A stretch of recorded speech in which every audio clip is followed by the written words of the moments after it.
Ukraine war. Joe Biden administration turns to new ways to punish Russian oligarchs to thwart Putin's war efforts. The U.S. has begun an aggressive new push to inflict pain on Russia's economy and specifically its oligarchs with the intent of thwarting the Kremlin's invasion of Ukraine. The U.S. has begun an aggressive new push to inflict pain on Russia's economy and specifically its oligarchs with the intent of thwarting the Kremlin's invasion of Ukraine.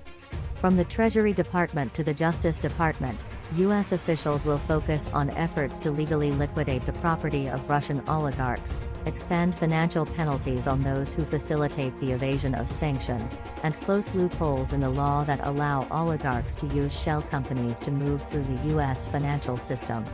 Andrew Adams, who heads the Klepto-Capture Task Force, designed to enforce the economic restrictions within the U.S. imposed on Russia and its billionaires, told the Associated Press that the group is prioritizing its efforts to identify those who help Russians evade sanctions and violate export controls.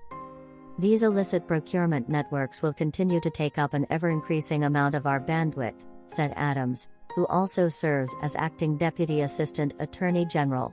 So far, more than $58 billion worth of sanctioned Russians' assets have been blocked or frozen worldwide, according to a report last week from the Treasury Department.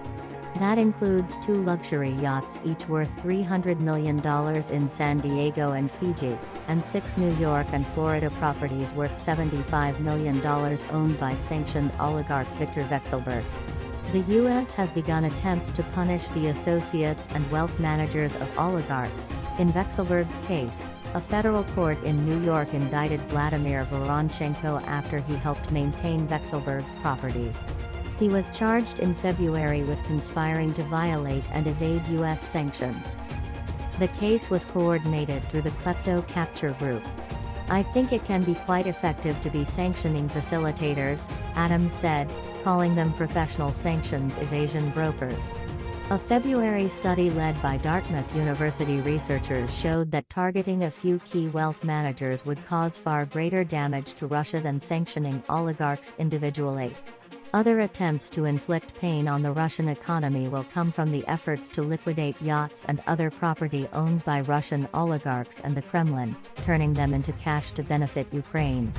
Ukrainian President Volodymyr Zelensky has long called for Russian assets to be transferred to Ukraine, and former Biden administration official Dalip Singh told the Senate Banking Committee on February 28 that forfeiting Russia's billions in assets held by the U.S. is something we ought to pursue. Singh suggested the U.S. should use the reserves that we have immobilized at the New York Fed, transfer them to Ukraine, and allow them to put them up as collateral to raise money. He ran the White House's Russia sanctions program when he was the National Security Advisor for International Economics. Adams said the Klepto-Capture Task Force is pursuing efforts to sell Russians' yachts and other property, despite the legal difficulties of turning property whose owner's access has been blocked into forfeited assets that the government can take and sell for the benefit of Ukraine. He stressed that the U.S. will operate under the rule of law. Part of what that means is that we will not take assets that are not fully, totally forfeited through the judicial procedures and begin confiscating them without a legal basis, Adams said. He added that the task force has had success in working with Congress and working with folks around the executive branch in obtaining authorization to transfer certain forfeited funds to the State Department. The Treasury Department said on Thursday that the government is paving the way for $5.4 million in seized funds to be sent as foreign assistance to Ukraine. Additionally, strengthening laws that serve as loopholes for sanctions evaders will also be a priority across federal departments, officials say. The Financial Crimes Enforcement Network, under Treasury, is expected to roll out rules to address the use of the U.S. real estate market to launder money, including a requirement on disclosing the true ownership of the real estate. Stephen Tian, Director of Research at the Yale Chief Executive Leadership Institute, who tracks companies' disengagement from Russia, said the new real estate rule is long overdue. I would point out that it's not just unique to Russian oligarchs. As you know, the real estate market makes use of shell companies in the United States, Tian said. Erica Hanakat, The government affairs director at the FACT Coalition, a nonprofit that promotes corporate transparency, urged the administration to put the rule forward by late March, when the U.S. co-hosts the second Summit for Democracy with the governments of Costa Rica, Netherlands, South Korea, and Zambia.